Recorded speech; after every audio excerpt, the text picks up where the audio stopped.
everybody. Welcome to Raising a Puppy During Quarantine, another confessions edition, where we talk about some mistakes that I made but can learn from, and hope you can too, and some things that I did correctly with the socialization. So first, let me talk about one of the errors I made just yesterday.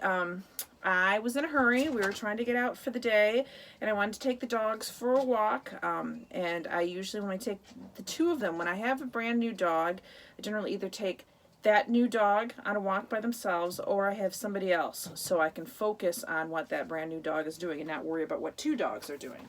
But yesterday I was in a hurry to get out, and everybody else was in a hurry to get ready.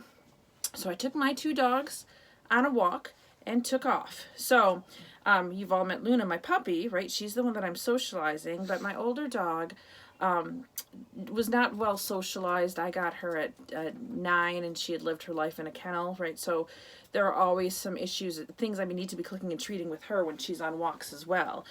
But in my hurry, I did not take my clicker. I did not take my treats. I thought, we're just going to go once or twice around the park and be done with it. They're going to be worn out, so we can leave and they can have a nice nap. But you can't do that with a new puppy, because there are so many things that they've never seen before that we take for granted. And never have I been able to find more things that I can put on my list of things you need to expose your puppy to than when you're on a walk with a puppy without a clicker. So the very first thing that we saw on our walk that she noticed was a little kid in one of those push cars, right? It looks like a car, but the mom or dad has a handle that they pushed along, right? I guarantee you she's never seen anything like that. And so she saw it first, and I was watching her, and I thought, I wish I could click and treat that. She didn't melt down, she didn't bark, but she looked like, what's that? And what a perfect time to be able to click and treat that. So instead of like, what's that? Is that scary? What should I do with that? If I were pairing that with something great, like clicks and treats, right? It would be, what's that? Oh, that scary thing makes treats happen. So you know what? I'm not going to worry about that thing, okay? And not soon after that, someone was bringing a U-Haul, okay, home and backing up. So it was making that beep, beep, beep noise, right? Okay, so Luna stops and stares at that, as did my other dog, right? I couldn't click and treat that. Again, she's staring at it like not sure which way to go, if it's scary or good, and I had the ability to, make up her mind for her, but I didn't have my clicks and treats.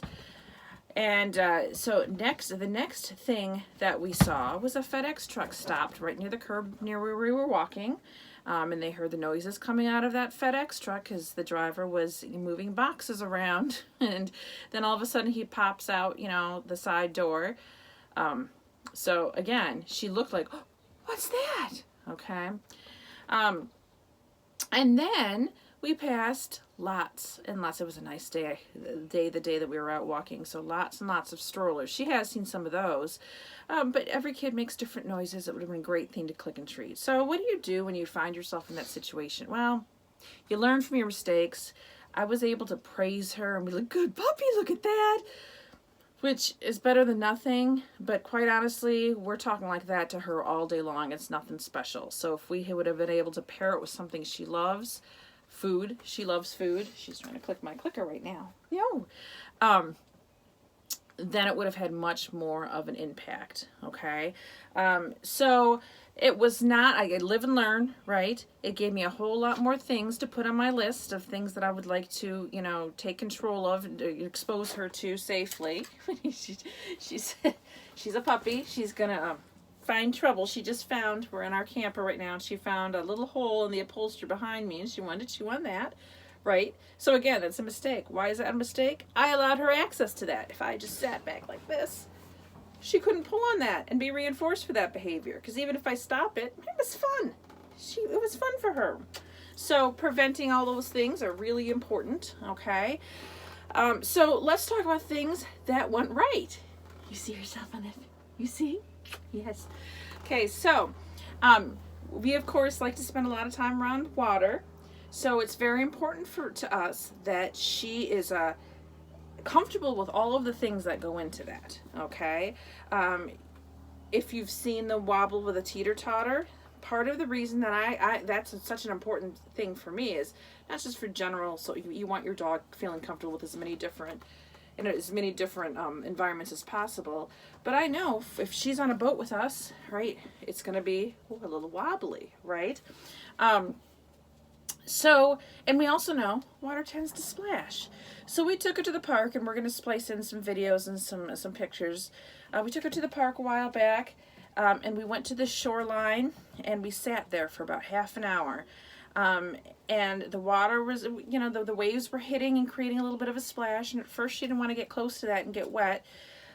So every time it splashed, I would click and treat her just for the noise, okay? And so she started looking forward to hearing that splash and getting that click treat.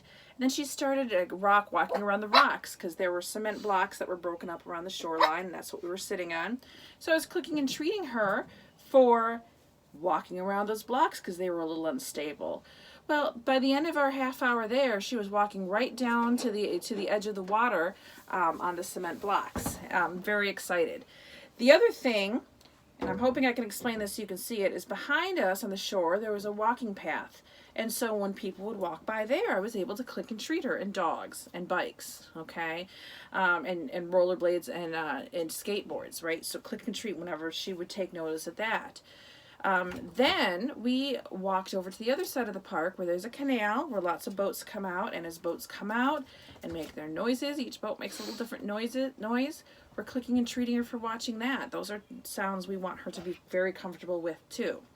The beautiful thing about this park was there's concrete, there's grass, there's a wood boardwalk, there's sand, there's all of these different textures that we made sure to expose her to.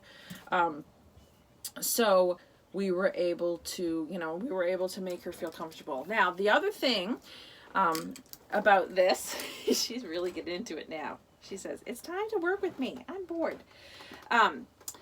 At first when we got there, she did not want to walk, okay?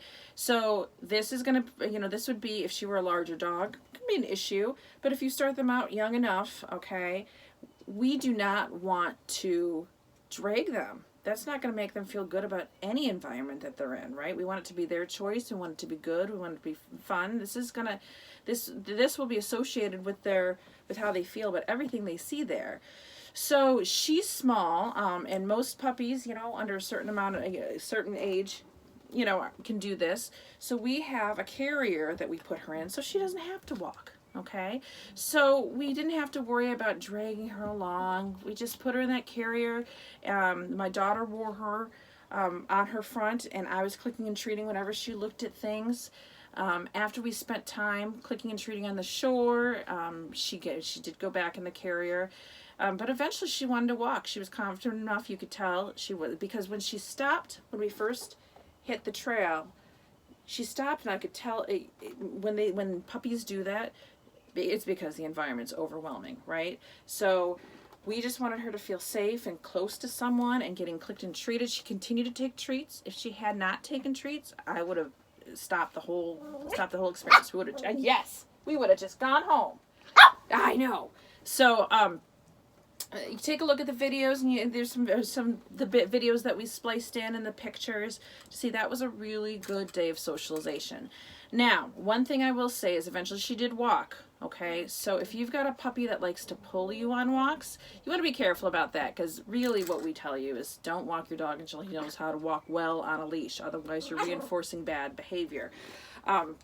So for my larger dog, when we have places that where we want to take her, that I don't want to have to worry about her pulling, I'll put her on a harness, okay, and we will always click treat her when she's in the right position.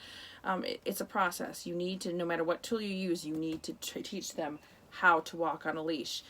We haven't done that quite yet, so so luckily she's little, and we were clicking and treating her when she was in the right position, and she actually did pretty well. So that is this week's Confessions of a Dog Trainer. So stay safe, and hopefully you are doing well in your training. Bye.